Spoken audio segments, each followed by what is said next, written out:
It is my pleasure to introduce you to Dr. Kenton Rambsy.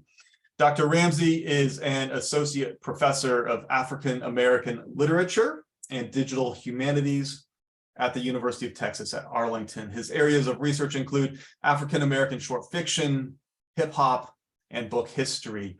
His DH projects, that is his digital humanities projects, use data sets to illuminate the significance of recurring trends and thematic shifts in Black writers and Black rappers. Dr. Rambsy is a 2018 recipient of the Woodrow Wilson Career Enhancement Fellowship, and just in March of this year, his book, The Geographies of African American Short Stories, was published by the University Press of Mississippi. That book illuminates the ways that Black writers of short stories plotted a diverse range of characters across multiple locations, such as small towns, famous cities, urban sidewalks, rural woods, apartment buildings, ponds, stores, prisons, and more. I encourage you to check that work out. Dr. Rambsy is a Morehouse man, a 2010 magna cum laude, Phi Beta Kappa graduate of the #1 liberal arts college in Georgia. And he is also, as you surely know, a proud Jayhawk. 7 years ago, he earned his PhD from the KU English department, graduating with the highest distinction and emphases in African American literature and the digital humanities. At the University of Texas, Arlington, Dr. Rambsy teaches a course called the Jay-Z class. In that course, students create data sets on Jay-Z to produce thematic data visualizations, timelines, and they connect rap music to the larger field of African American literature. To get in the right frame of mind for this talk, I dialed up the This Is Jay-Z playlist on Spotify. So I'm ready, and I hope you are too.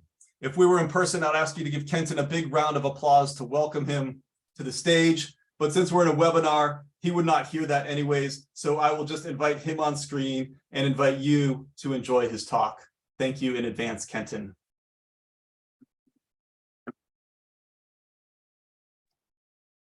Thanks so much for that introduction, Dave. And thank you all for being here, wasting some of your time with me today to be in this intellectual space. It always feels good to, be back home, even virtually. I think about space and place so much in my work.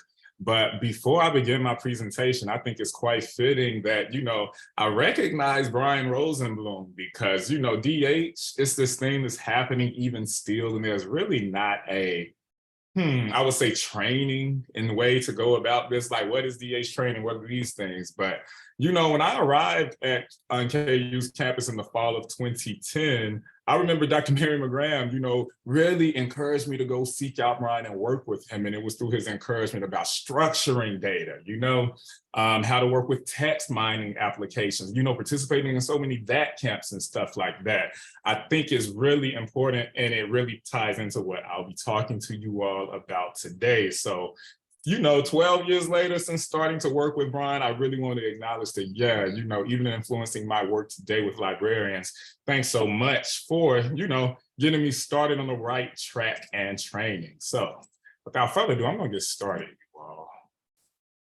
All right, so the title of my presentation, Why Data-Rich African-American Stories Matter. Yeah, so I am that dude that does Jay-Z, but today we're gonna talk about my second love in literature, which is Edward P. Jones. So detailed, so amazing. I encourage you all to read his book. So I wanna start at in the beginning and here with Morrison. I doubt Morrison would ever call herself a digital humanist, but I do think it's important that I at least begin here by acknowledging those Black scholarly voices that anticipated Black DH, as Kim Gallen would say, this recovery, So let's take a minute and think about this quote. I think there's data, and then there's information that comes from data. And then there's knowledge that comes from information. And then after knowledge, there is wisdom. I am interested in how to get from data to wisdom. I really want to start it because this is where I start with my students. I was like, information is data put in context. But what is wisdom? How do we get to this? And I want to talk about Black data stories today, because many times Black scholars are left out of conversations that are pre-digital and even still currently digital. But it's important we think about the theoretical frameworks or framework that they were proposing as we consider how digital tools can help us uncover ideas about literature. Like, take, for instance, W.B. Du Bois doing these visual stories that illustrate his studies on Black poverty in the South. Like at the turn of the 20th century, he was doing this. Imagine what he could have done with technology.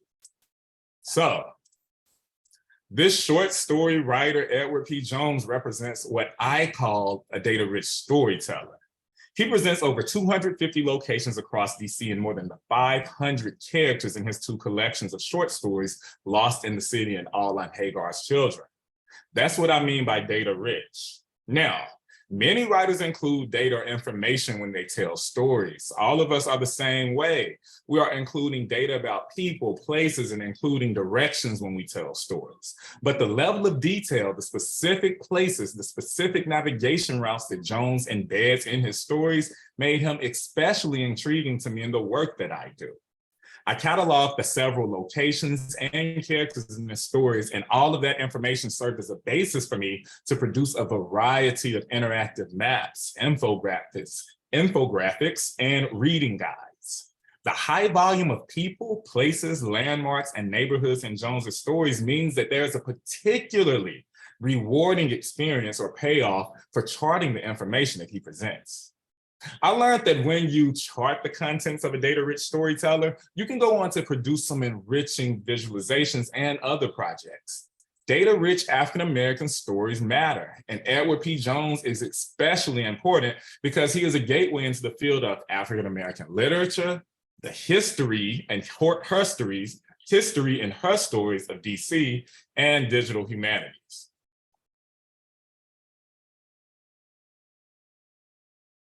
Now, I'm sorry, got ahead of myself.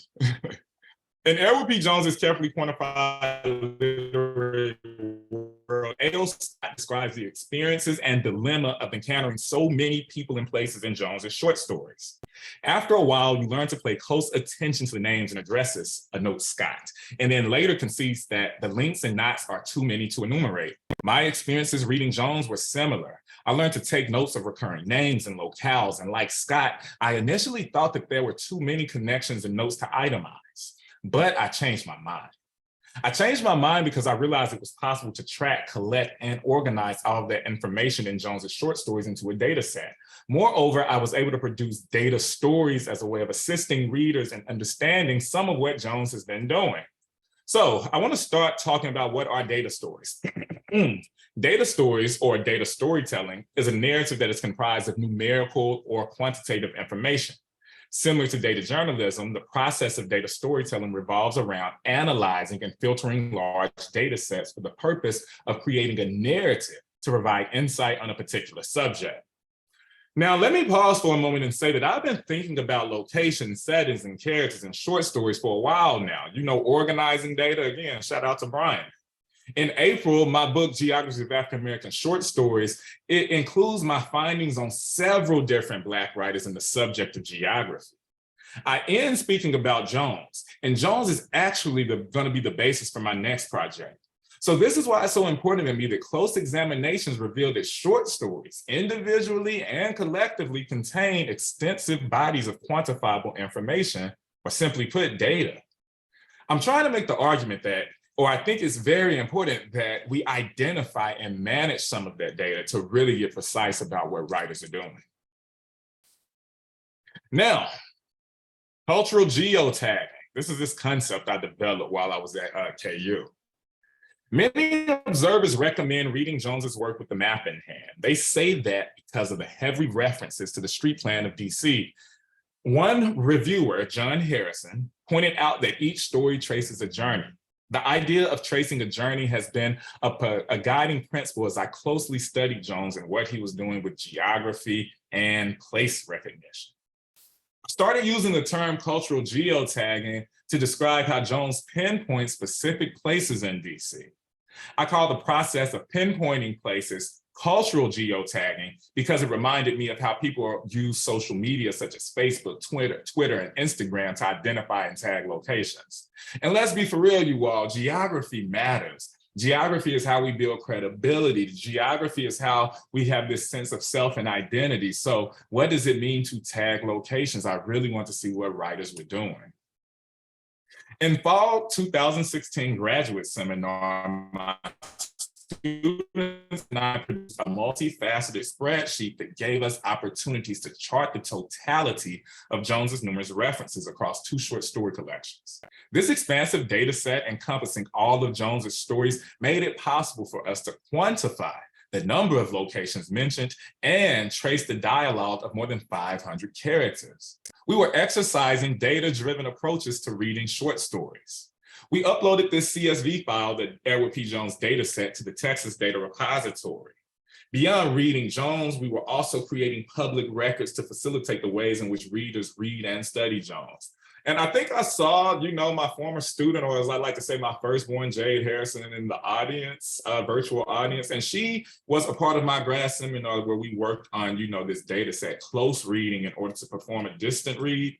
And again, we were thinking about the future because I challenge you to at least think about this. How much data about literature is available at our fingertips to download? Question 1. Question 2, how much data about Black literature is available on the internet and available to download? Starts to think about these types of things in terms of what are we doing with our research and even thinking about the future. In that class, we later published a digital book. We included 3 ArcGIS maps and 4 Tableau public visualizations. The visualizations showed the various contexts of Jones's stories.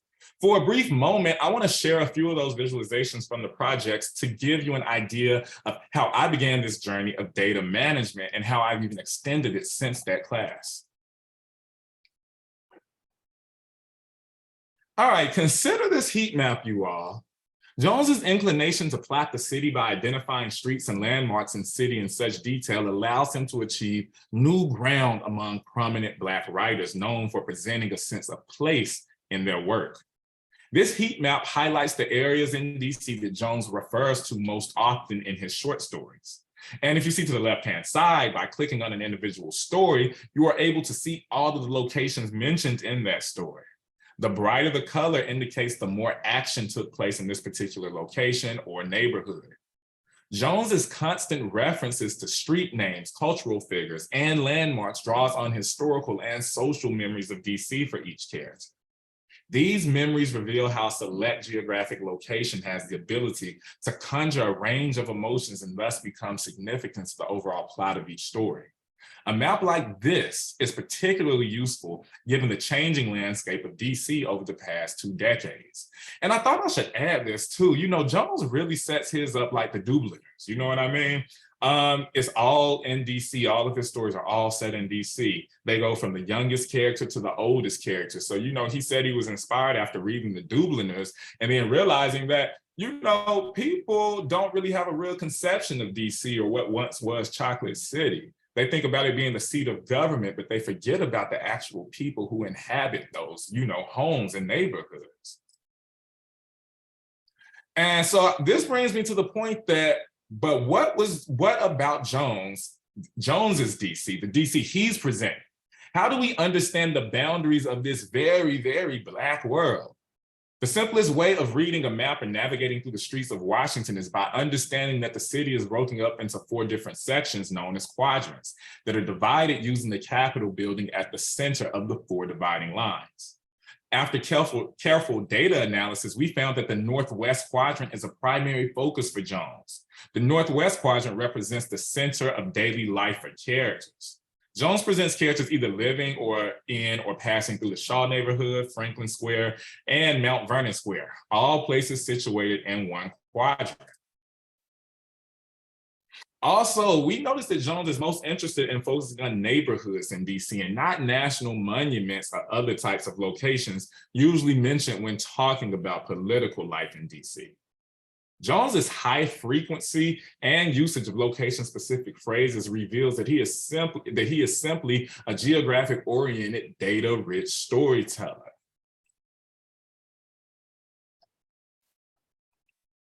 For Jones, his characters are a crucial mode of transportation for an author looking to move across a single setting and depict its diverse nature. And this is why I really love Jones, you all, because he shows us differences between Black characters and Black characters, or the diversity amongst a single group of people. So, you know, he really unsettles this idea, this broad category of race or Blackness. His expansive variety of characters in his short stories demonstrates his devotion to chronicling the lives of Black citizens in Washington, D.C. Lost in the City, published in 1992, and All in Hagar's Children, published in 2006, contain a combined 28 stories. Jones introduces a total of 524 Black characters, physicians, lawyers, gospel singers, taxi drivers, prisoners, ex-cons, high school students, and neighborhood children. Black women characters are the protagonists in 21 of his 28 published short stories. Beyond the protagonists, more than 237 Black girls and women appear in his 28 short stories. Jones includes more men characters overall, but he privileges women speakers.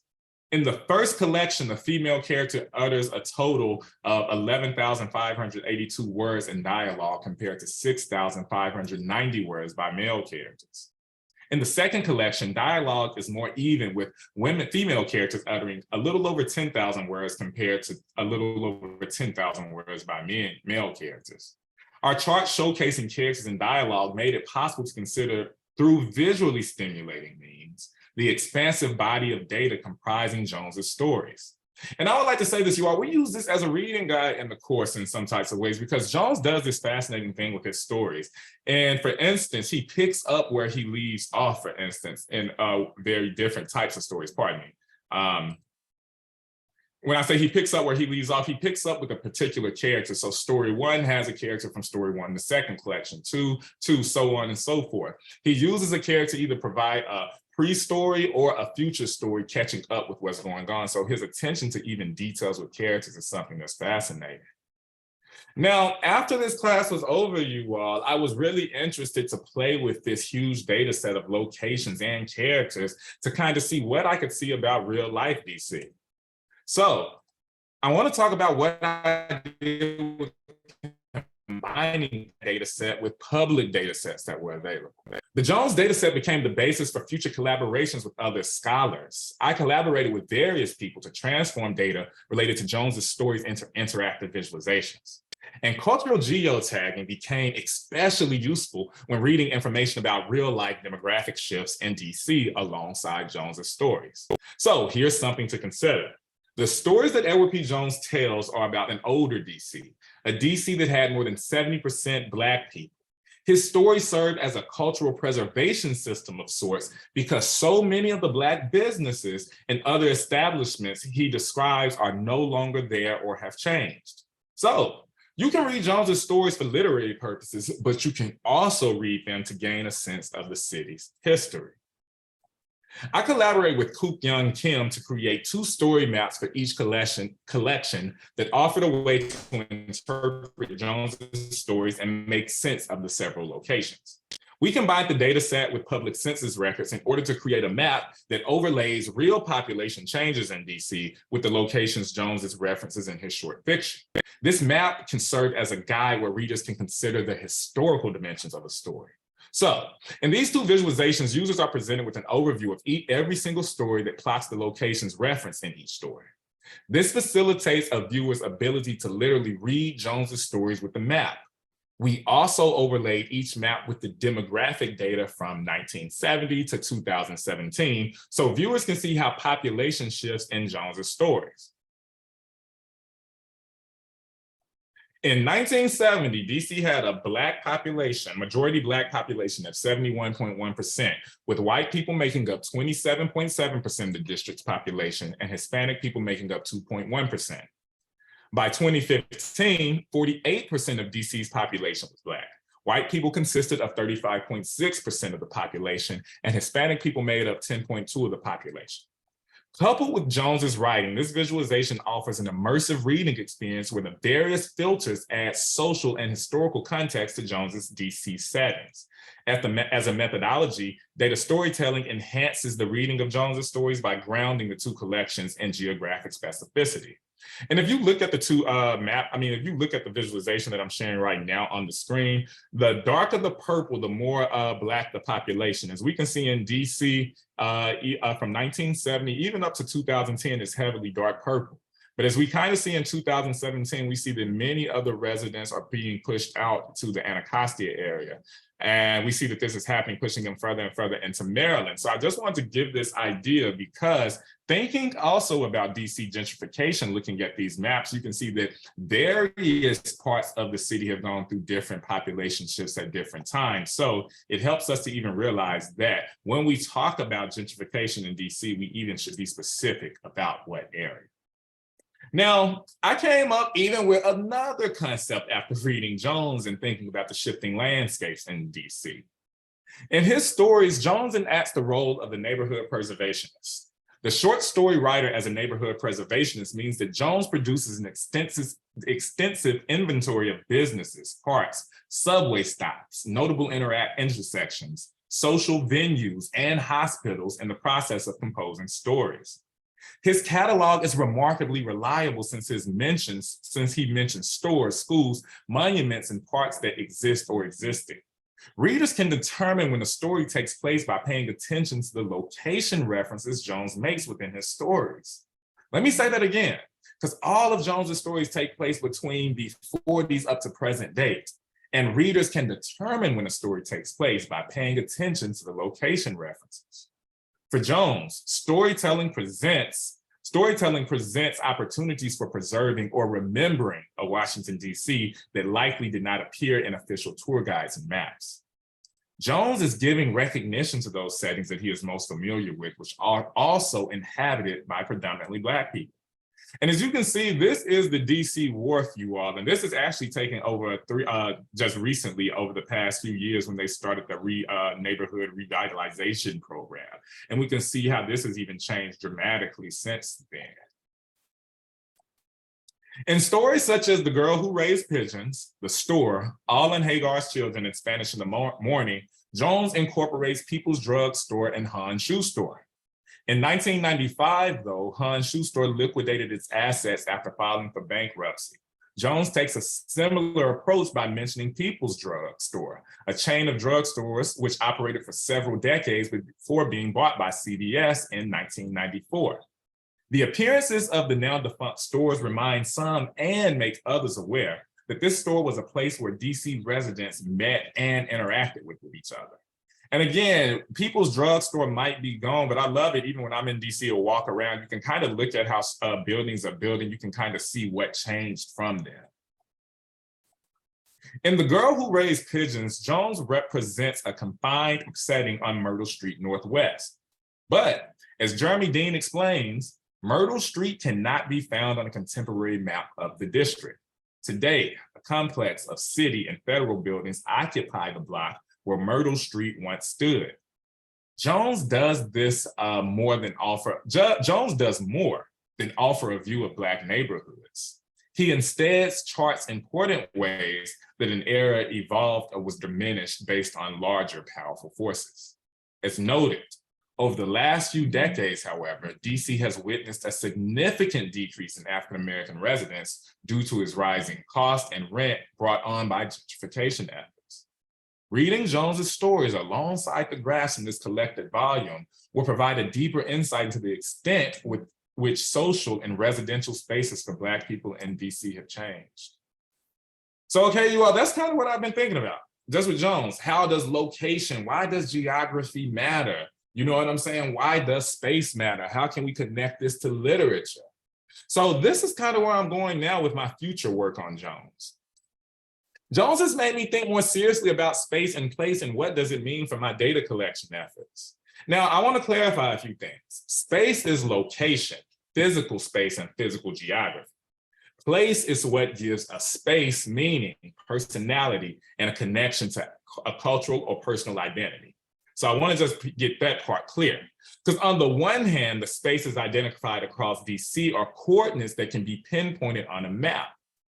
On the other hand, the places are populated with different types of people and embedded with social and local customs that makes the environment distinct. By documenting the number and variety of cultural references, including regional settings, landmarks, street names, neighborhoods, and regional dialects, we begin to understand how Jones marks and plots cultural spaces and positions characters with specific settings. Consequently, I began to think about how to structure data in different ways as to distinguish a space and place. In particular, I wanted to catalog various features that make up the cultural aspects of geography and contribute to a distinct sense of place. I'm in the process of extending my discussion of cultural geotagging as a way to collect and analyze other social features of place and space that Jones incorporates across 28 stories. I hope this type of data curation process adds depth and complexity of social significance of settings. I wanted to serve as a model for how to build data sets that not only highlight geographic coordinates, but also ones that take cultural features into account. So let me explain to you all what you all are looking at. Like, yes, something can be a setting. Yes, something can be a landmark. But what type of space is this? So this, from mapping literature, it identifies 5 types of spaces, like settings, where the action takes place. Is it like not only in a house, a bedroom, a kitchen, front porch, backyard? Zone of action are several areas combined, like a neighborhood of sorts. So think about that as I'm talking about DC neighborhoods or zones of actions. Projected spaces are interesting because when people have flashbacks, when people dream, those things don't actually take place in the current moment. Those settings are actually projected. One of my favorite projected scenes across African-American literature is the Invisible Man scene, where he keeps thinking about his grandfather flashing back to his deathbed, and it kind of haunts him throughout the entire novel. There's not a literal space, but it's a projected space. Routes, they're kind of self-explanatory in the sense that how a character is actually moving through a city, and markers are a mentioned place in a story. And this is what I'm starting to notice as I've recollected data on Jones that he really uses, markers. He likes to say things like this, I was walking down Mass Street right across from Free State, in the sense that Free State is not the setting, but it does give you perspective about how someone is moving and what directions they're traveling. And he litters his stories with with markers. So again, you all, now Jones is just one type of data storyteller. There are many others in various fields. Consider Toni Morrison in fiction. Her stories include several characters, locations, and historical references. Think about the rapper Jay-Z. He is known for telling true narratives in his compositions. And beyond the glitz and glamour of his rap, think about all of the locations he describes. He presents dozens of street names and neighborhoods in New York City. He mentions several different countries, and he identifies numerous celebrities and historical figures.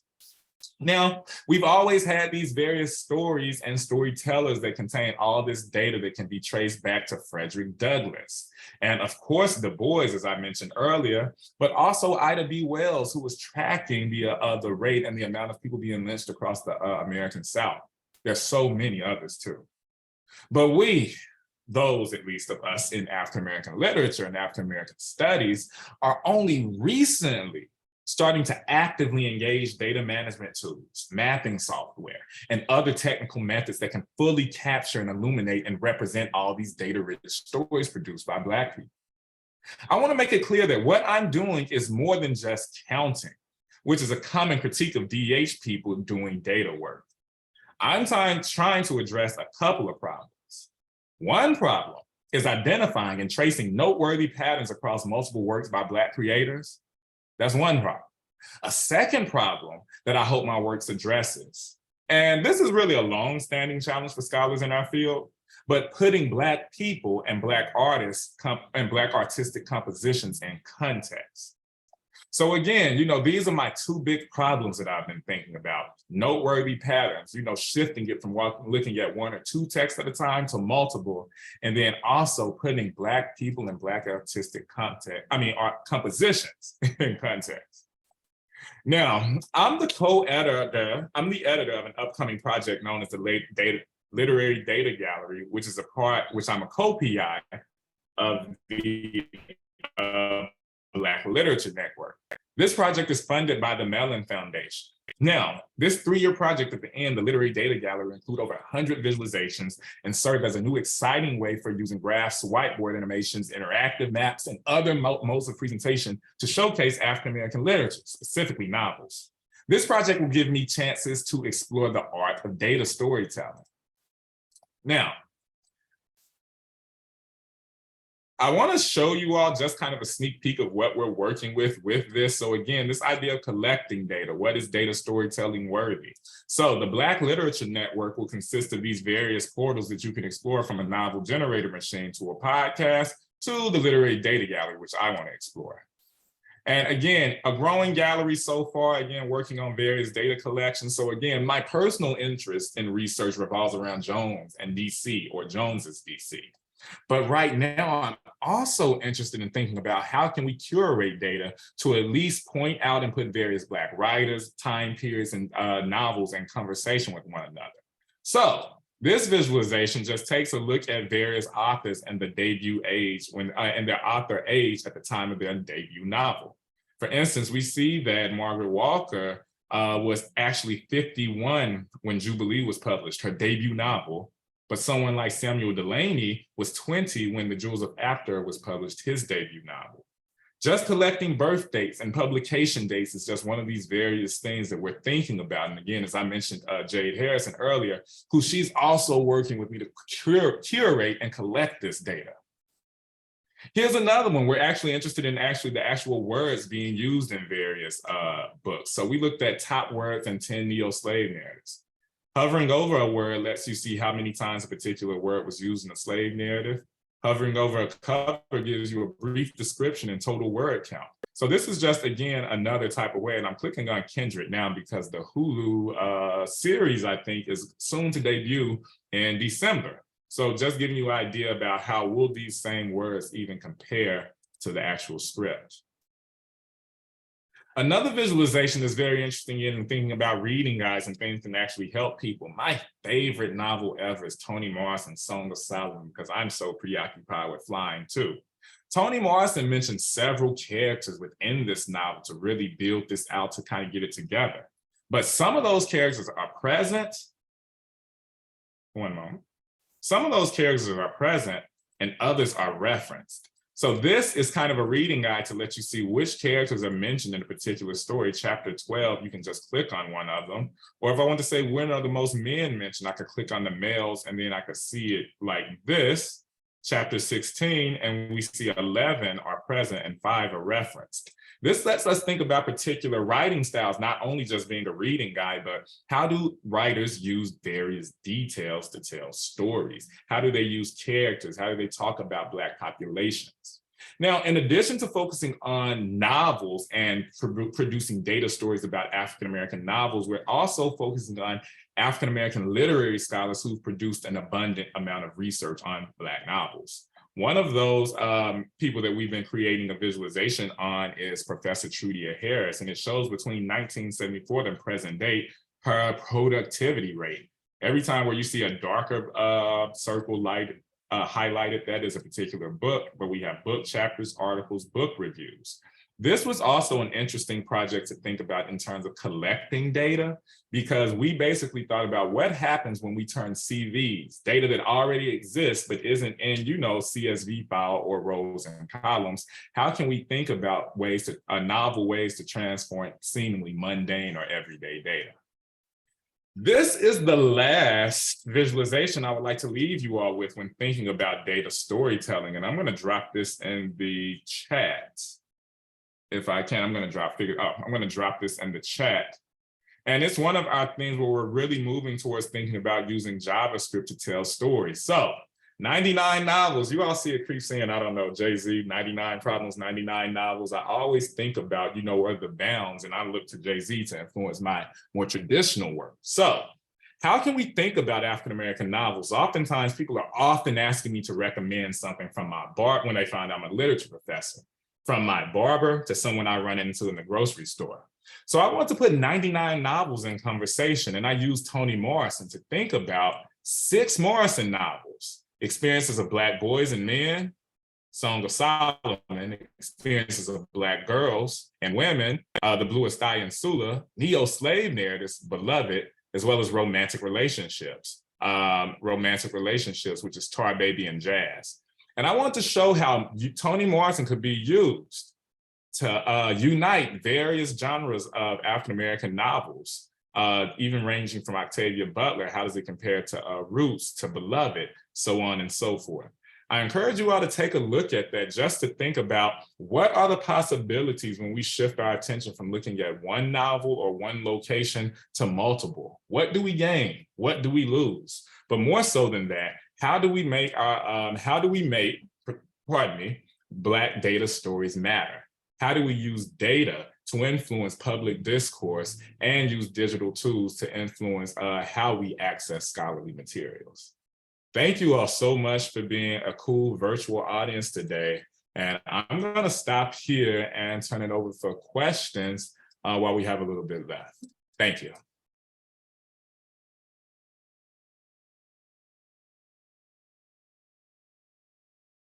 All right, thank you, Kenton. That was amazing. To everyone out there in the audience, please feel free to stick your questions in the Q&A box. It's already starting to populate.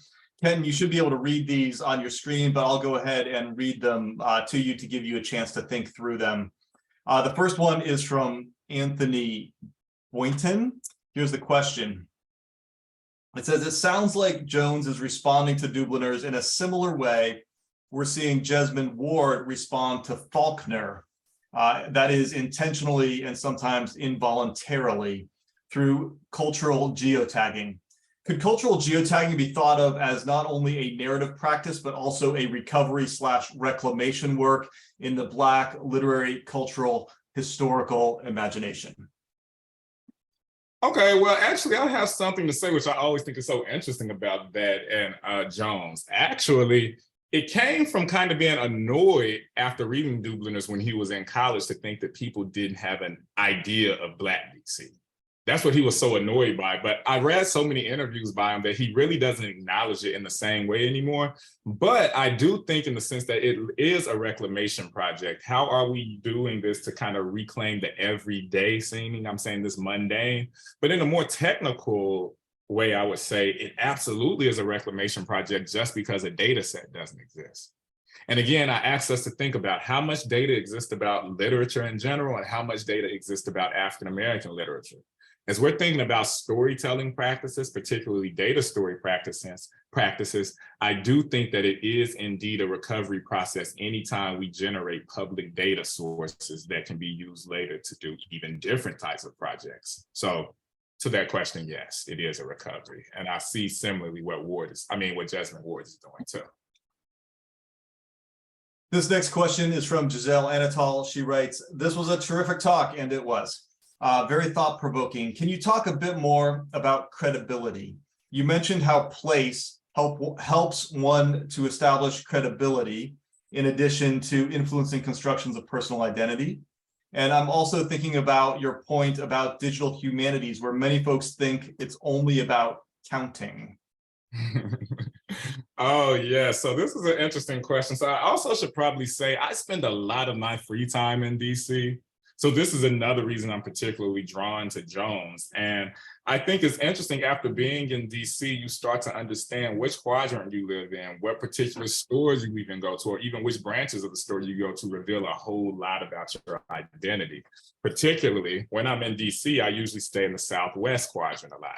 You know, oftentimes Southeast, I will say, in DC is kind of received a bad name for like high crime and various things over the years. However, it has some of the most breathtaking views of DC.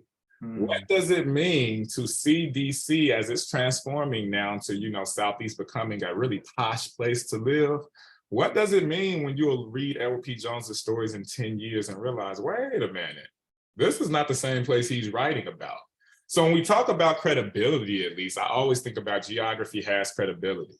For some reason, because I'm a native son of the South, I have this, you know, experience and understanding of racism sometimes that people think escapes Northerners. Also, if I'm from the North in some types of ways, it's also understood that I am at least a little bit more progressive. Even though we know that those are so many exceptions to those rules, geography does present this idea about how is someone taken serious. But counting, which I would like to address, those a long-winded way, but I'd like to address. Oftentimes, I remember when I was in graduate school at MLA and someone says, but hey, aren't you, what you're doing, isn't that just counting? And I was like, oh. So ever since then, I've always thought about this, but again, yes, we are counting because there aren't any public records to even take a look at it. In my Jay-Z class, we can look at various samples or with music samples from the 70s, lyrical samples, because there's a financial incentive for that to be organized on the internet. However, Invisible Man is littered with several different samples. Is there a website that we can go to pull those down to at least count how many references that Ellison incorporates? So this is why I say it's more than counting, it's categorizing and contextualizing too. I kind of, as you're speaking there, Kenton, I kind of like was beginning to think of it as like a reclaiming of counting, right? Like getting rid of counting is important work, and if you doubt it, look at what you can do with it with the visualizations. Yeah, I know. I think a statistician would always say counting just counting can lead to a lot of different things. Like think about COVID even, think about how much counting even helped us to at least learn, hotspots, these various things to think. So yeah, counting does have a place, particularly at least contextualizing stuff. Okay, so here's a question to expand on counting. And as I ask Kenton this question, please feel free to use that dialogue, that Q&A box yourself. So in between the short story and the visualization, that's like almost like a black box for me. It's very intimidating about how you get from like point A to point B. I wonder if you could talk a little bit more, because I know as much as I love to sort of reclaim counting, there's more than counting going on there. So I wonder if you could talk a little bit about what comes between the short story on one end and the interactive visualization on the other. Ooh, I know, right? Like this is something like what class, and I always think this, or at least when I teach classes, like what class do you take that teaches that? Like collecting data, cataloging data.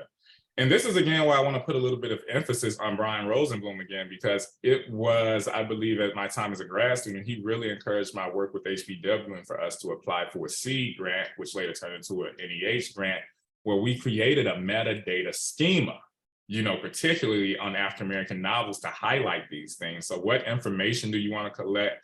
Think about it as like Dublin Core. What's the structure of your information? Yeah. So in graduate school, I was doing this with novels. So once I finished graduate school, I pivoted to short stories, something I could do by myself and a lot faster, to think about how to structure this data. I mean, how to collect this data. So I knew a few things, traditions in African-American literature. We think about character migration. That's a huge thing in Black literature, right?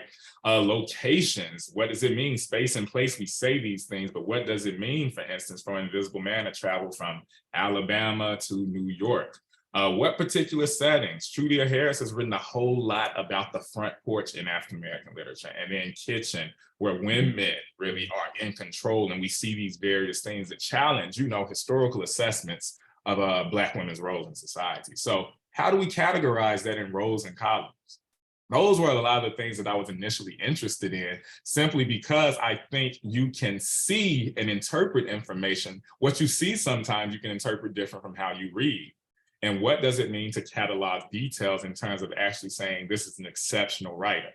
I think Jones is an exceptional writer because of his level of detail.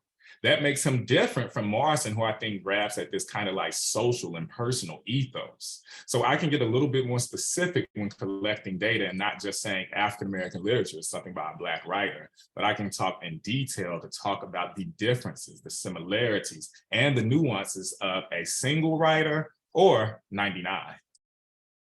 So I love your comment about the relationship between close reading and distant reading. And I'm not going to be able to reproduce it verbatim, but it was something like you're doing a close reading to perform a distant reading. And that really struck me because as you may be counting things, but you're not getting away from the text, right? You're actually getting deeper into the text. And so with that background, here's just one, I fear this is elementary, but between the short story and the visualization, are there always going to be rows and columns? Well, at least how we're collecting data now for certain types of things. Okay. Always going to be rows and columns simply because, it's kind of like, well, yes, there are always going to be rows and columns in the sense that I'm always collecting information I can catalog or either count. for at least now, that's how we're looking at it. And even when I get into text experiments using text mining software, the output usually comes in a CSV file, like for instance, with topic modeling software. The output is still going to be in like numbers, you know, how many particular words are used statistically within a line. So, but the question is, I don't necessarily know if it being in rows and columns limits you. I think really the question is, which goes back to kind of fundamental questions, your research question. What types of questions can you ask of certain types of data? Because you can't ask everything. In my JZ class, we oftentimes discuss the limitations of what the data can also tell us while thinking about the things that we can illustrate. So I think it's just a way to kind of complement things. In my case, the rows and columns help me to confirm and at least measure the extent of long-held traditions in African-American literature, like migration, like African-American vernacular English and other forms and stuff like that. So I think, again, it's a recovery thing going on. We have a lot of data to collect and just to think about, you know, different interpretations. Yeah. Thank you. This next question from Laura Milkey. She says, thank you, Kenton. I really appreciated your use of Morrison's quotation, as did I, by the way, and her understanding of the movement from data to wisdom. I appreciate how you have moved from insights about literature to data. And so how do you help your students frame data-focused research questions after reading literature closely? Yo, Professor Milkey, long time. Good to see you on the interwebs. Okay. How do I help students frame data-focused research questions after reading literature closely? Well, I have this method that I actually use called the float method. I'm going to try to bring that up real quick, just simply because it's an easy way or not an easy way, it's a way for us to keep the systematic steps of a data story in place. Float, what does that stand for? That's me. Open that up, because again, we're talking about this DH, you all, and I really want to emphasize that Du Bois was doing this without computers. You know, he was keeping these things in ledger. So when we think about what can we do with data, I think it actually puts another type of question in our mind. And that is, what types of questions can we ask? So float stands for formulate a good research question. Formulating a question, I think, is the basis of any digital humanities project, particularly for when you're creating something for online consumption, because we're typically going to the internet to find answers to questions particularly. So formulate stands for formulate, locate, organize, analyze, tell. These steps are just 5 steps, but you can cycle back through them different types of ways. So when you locate data and analyze that data, might that change your research question? And how might that changing of your research question might further change how you go back and organize other aspects of that? So again, formulating the questions, formulating research questions at least, is how I really get students to at least start thinking about what types of questions can we even ask from the types of categories available to us? Because we can't ask everything. What types of questions can we ask about linguistic variety and unique word usage that we can't necessarily, though, interpret content being good or so. So questions, again, it sounds so elementary, right? But questions. Good research questions are the foundation of any DH project.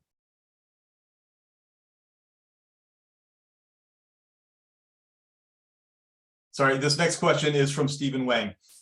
Building on the conversation on counting and reading, besides reconstructing the context for a place of literature, to what extent does such counting present as a reading or as a social practice that deconstructs hegemonic knowledge about the arts, literature, and popular culture? I am so happy you asked. I have a popular culture example that I love to talk about in taste of Jay-Z particularly, and not just Jay-Z, but rap in general. So you all, streaming, right? Streaming did something very interesting, I think. It showed us what people are actually consuming and listening to more.